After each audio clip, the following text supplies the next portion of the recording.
Cutting ties with things that bind my heart to this world. I love you and I'm willing, but I cannot keep you, girl. Philly by the morning and Ohio by the night. Thing about a long rope is you can't hold on too tight.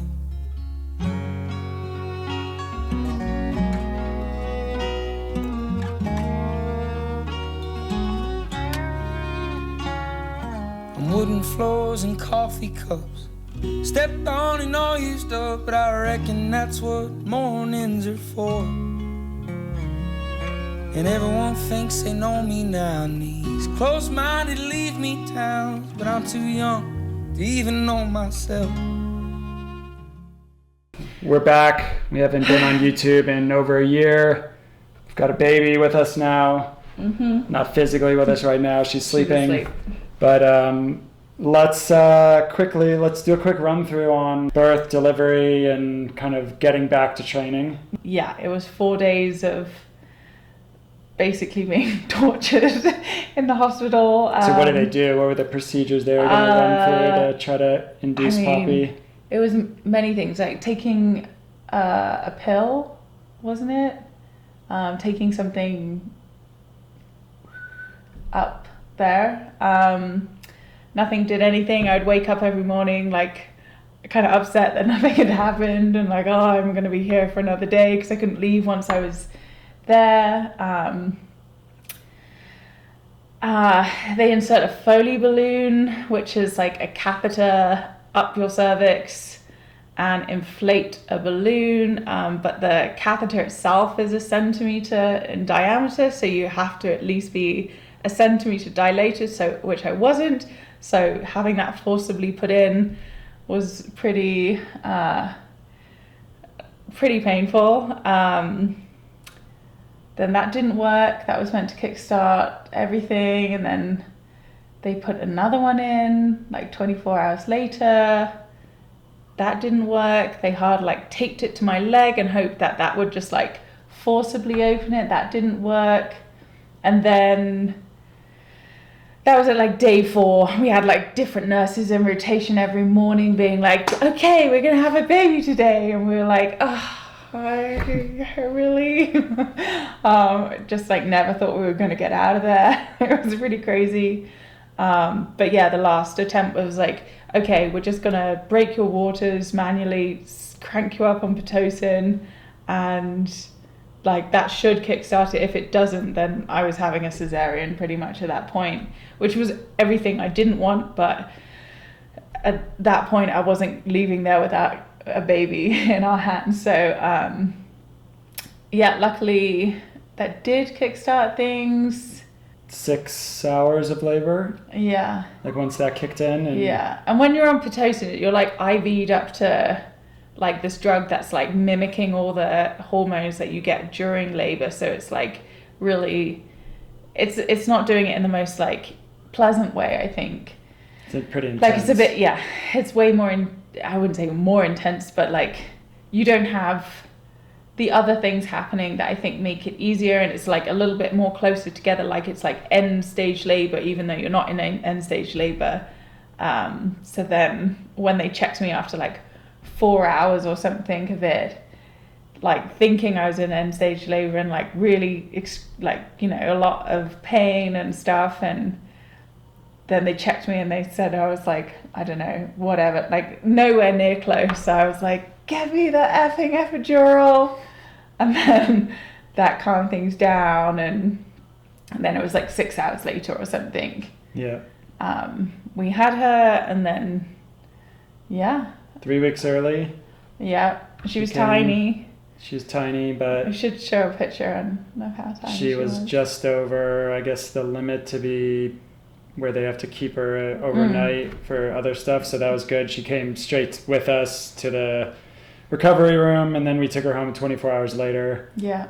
Which was weird, leaving the hospital after being there for 6 days, and like I hadn't actually been outside other than like the half an hour walk I was allowed to go on. I was like, this was like the weirdest vacation we've ever gone to. And then you get to go home with a little human that you have to care for. You have no idea how to. Yeah. pretty it's crazy whole situation. Because the first couple of days we were like petrified to fall asleep because she wouldn't sleep in the nighttime. She would only really sleep in the day.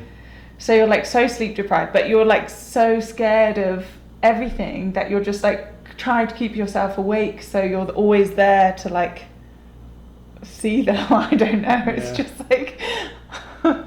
So let's talk a little bit about how you started to get back to training. What was your kind of initial training schedule, and when did you bring in all 3 sports again?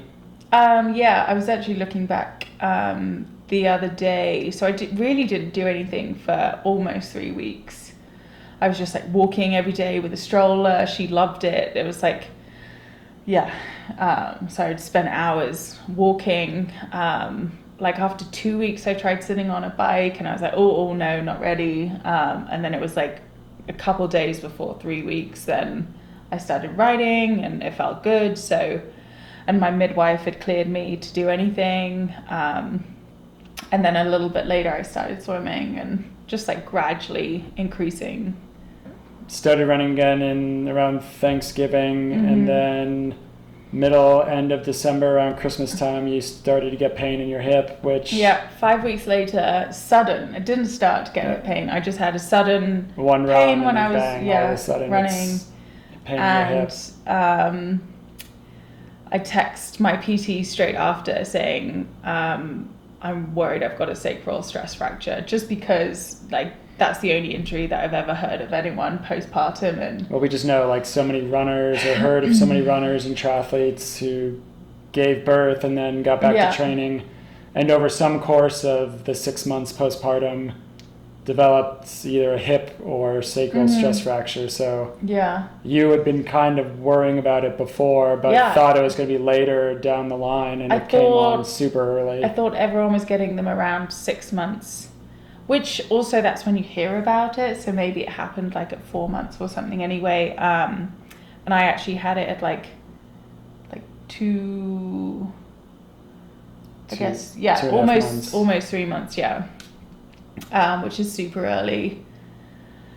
Which was super frustrating because I felt like I was doing everything I could to avoid that. But then there was like some big gaps, I think, with like not knowing how much calcium that I was losing from breastfeeding, and I wasn't. So because Poppy came early, you were pumping a lot of milk, and we were having to triple feed her basically the first month, and it was just we've got a freezer downstairs full of breast milk, so we kind of think that it was more from the double pumping, calcium getting leached from your bones, and then it just goes to the weakest spot and sacrum breaks when you try to start running again. It's frustrating that maybe there's not more publicly discussed or information around how should a woman who's breastfeeding return to training, especially at a high performance level. There's nothing out there. And even like now, if I knew then what I know now, like I probably would have, like taking a calcium supplement, like at least during pregnancy, where then you could have like been bolstering your calcium stores, and because like I think the losses are almost the same as breastfeeding in the 3rd trimester, because you're physically making their bones inside of you, and then I'm like supplying enough for twins, so it's just like big losses that like even if I Google the amount of calcium in breast milk, like I wasn't taking enough like every day. So it's just like big losses. But then do I know 100% if I'd taken a calcium supplement that would have changed it? I don't know.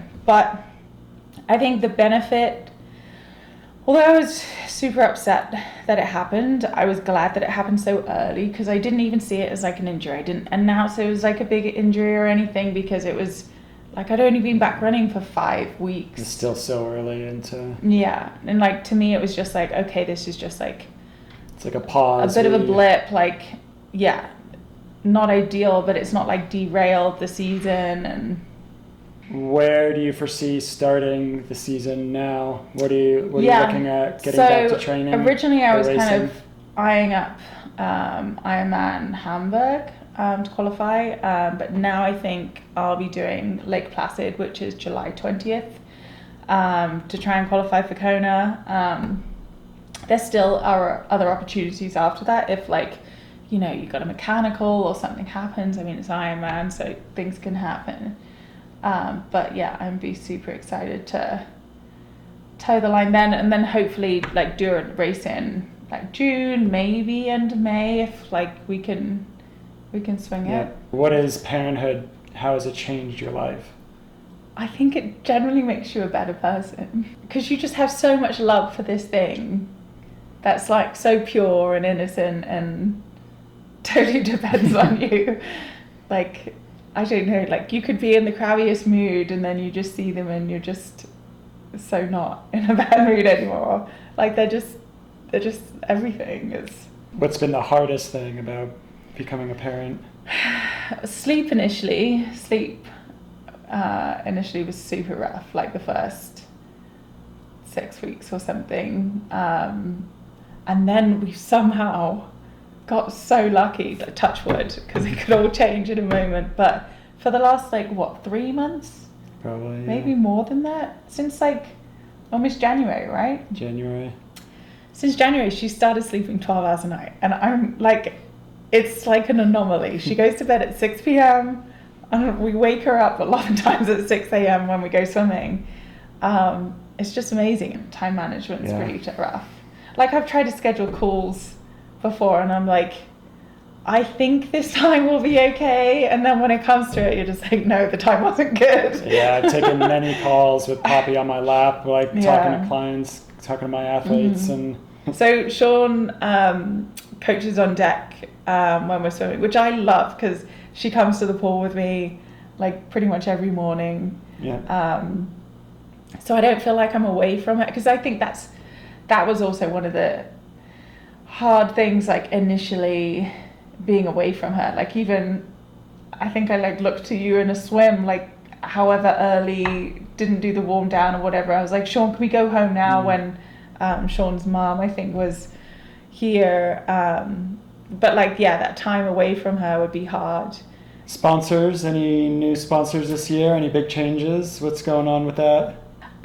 Yes, I've got a new nutrition sponsor called Z2. They're a Brazilian nutrition company, but they're making a big push now in the US, and their like marquee product is their gels. And I've typically, a long time ago, I really didn't like gels, and I kind of gravitated towards chews, just because I hated really thick consistency gels, which always used to be the way. But these gels are super liquidy, and just really fun flavors, especially the ones in the US right now. They've got pitaya, which is dragon fruit, the tropical, and I hate things orange, but this tropical is just a fruity, I almost think it's like a Starburst flavor, which is really nice. And they have a iced coffee. So it's just things that you actually enjoy that's a bit different. And I think the biggest thing with sports nutrition is you have to like it to be able to, be taking it all the time and training and racing, and want to be taking it and racing. It's not just a chore. So yeah, I'm just loving their stuff. They also have protein and carb drinks and the full range. So yeah, they're just super nice people too. Still a track. Yep. Track for this year again. You need to unveil your bike.